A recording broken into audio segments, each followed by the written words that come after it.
Welcome back to Mondays with Mark. Today we have a special guest, Jason Gonzalez with Innovative Mortgage. He's going to talk to us more about pre-approvals and the process. How you doing today, Jason? I'm doing well, Mark. Thanks for having me. Appreciate it. We're going to talk to you today about mortgage pre-approvals. Essentially, mortgage pre-approval is the process in which you get in touch with a mortgage broker or lender and essentially just give them all your information. You're going to fill out a loan application. And essentially, they're going to take a look at your income and your credit and your job situation, things like that, and let you know if you can be qualified for a mortgage, and if so, what your rate, program, and your estimated payment might be. Sounds good. Yeah, definitely. But a mortgage pre-approval is a lot more than that. Obviously, there's a lot more that goes into it. You'd be surprised to hear all the different types of questions I hear when I'm pre-approving people throughout the process. Okay. All right, so Jason, as a realtor, I get a few questions that are asked on a daily basis that I don't have the answer to. I always have to recommend them to go straight to you. One of the questions that I get is, how long is the process of getting a pre-approval? Getting a mortgage pre-approval should be a really fast process. The only reason it really takes long is either going to be through delays of the person applying or basically a lazy mortgage broker or banker. But essentially, whenever somebody approaches me for a mortgage pre-approval, I always get back to them the same day, usually within an hour or so. As long as they give all their information, more than willing to get them pre-approved right away so they can go ahead and put an offer on that home they're looking at. All right, now that we know that the process shouldn't take that long, what does a buyer actually need to get that pre-approval started? Great question. By having that information, you can get it all together and be prepared for your mortgage broker or lender, help expedite the process. If you're going to get pre-approved, you want to get your income documentation together, W-2s, pay stubs, tax returns, things like that. Maybe a copy of your recent bank statement so you could verify that you have enough money to put down on the home purchase. And of course, you're going to have to go ahead and complete a residential loan application. And put all your information on there along with your address, employment history, things like that. At that point, the lender or broker will go ahead and look at the application, look at your income and asset documents, and then we'll go ahead and check the credit at that point, and then run everything through and get in touch with you as soon as possible and let you know exactly what you qualify for and what kind of monthly payment you'd be looking at.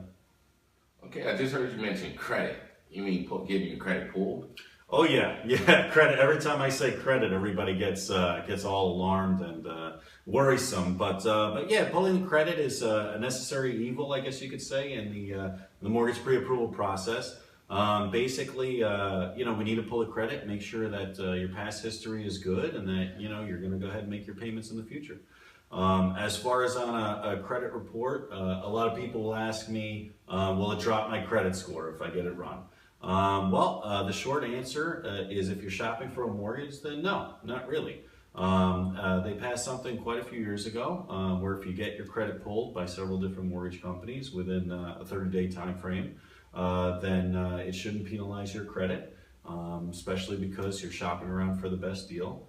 So that's definitely out there. But generally speaking, I mean, if you're looking to buy a home, pulling your credit's a necessary evil. So you shouldn't be concerned about getting it done. With that in mind, a lot of people wonder if their credit score is high enough. What does a lender actually look for when it comes to your score? That's a great question. A lot of banks have specific credit score cutoffs for a lot of their programs. However, mortgage brokers have access to alternative lending programs, and they don't necessarily have to be the cookie cutter type of loan scenarios that you may be used to. As a matter of fact, lending has gotten a lot more lenient as of late, and people can get qualified with no credit score at all, credit scores below 500. Pretty much there's a program for almost anybody that is interested in buying a home and is serious about it. So what are the costs that are associated with obtaining a pre-approval for a buyer? Getting a mortgage pre-approval should pretty much be free of charge. I know some people, some banks, some brokers will charge for a credit report fee or something like that, maybe an upfront application fee. But these days, it shouldn't cost you anything. And if it does, then, get in touch with us and we'll make sure we take care of you.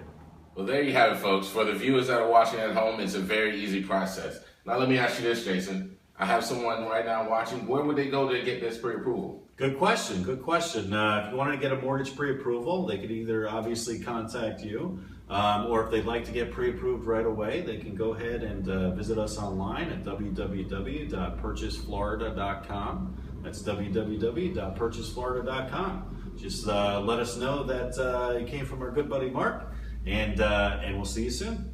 All right, that's Mondays with Mark, Jason Gonzalez, Innovative Mortgage. Everyone have a wonderful day, and we'll see you next Monday.